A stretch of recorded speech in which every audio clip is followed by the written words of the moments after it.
As a nurse, you walk into your patient's room who has just been told he has kidney failure. He has a multitude of questions. Are you able to help answer those? Hi, my name is Debbie, and I've been a nephrology nurse for over 25 years.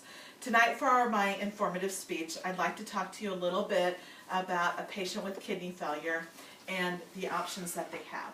According to Susan LaRocco, who is a registered nurse in the nephrology field, patients in kidney failure have two options: dialysis and transplant. Tonight I'd like to talk to you a little bit about each of these options and what they mean. For dialysis, a patient has an option of choosing hemodialysis. According to the National Kidney Center, hemodialysis is the cleaning of the blood, removing toxins and waste using a filter. How this process works is a surgeon will place an access in a patient's arm that we are able to cannulate with each treatment. How we cannulate them is using a 15-gauge fistula needle. We place two of these in the access. One is to pull the blood from the patient. The second one is to put the clean blood back to the patient. How the removal of the toxins and waste work is that we use an artificial filter, or what we call an artificial kidney, which is what this looks like. Through osmosis and diffusion, we are able to pull the toxins out, which goes down into a drain. The blood comes back through the filter and goes back to the patient clean. With this type of dialysis, patients run 3 days a week, usually either Monday, Wednesday, Friday, or Tuesday, Thursday, Saturday, and they're usually there between 3 and 4 hours with each treatment. The second option that patients have is what we call peritoneal dialysis. According to the National Institute of Health, peritoneal dialysis means cleaning of the blood using the abdomen and the peritoneal membrane. How this process actually works is a surgeon will place a soft catheter inside the abdominal cavity with an extension on the outside that the patient connects up to. This is a bag of solution that the patient will use. It's about 2 liters of fluid. It's sugar water with other electrolytes in it.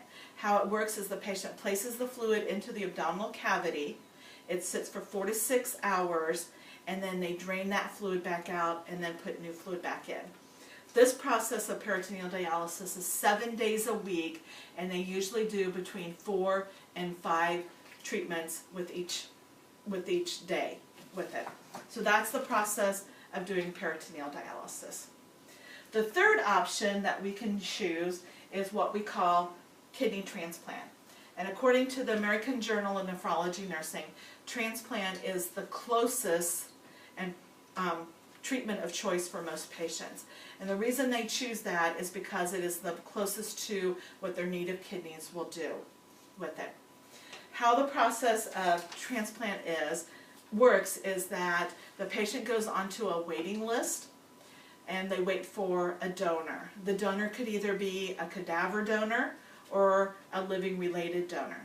A living related donor is someone that's related to you, a father, a sister, an aunt, an uncle. They're even starting to do spouses to see if they match.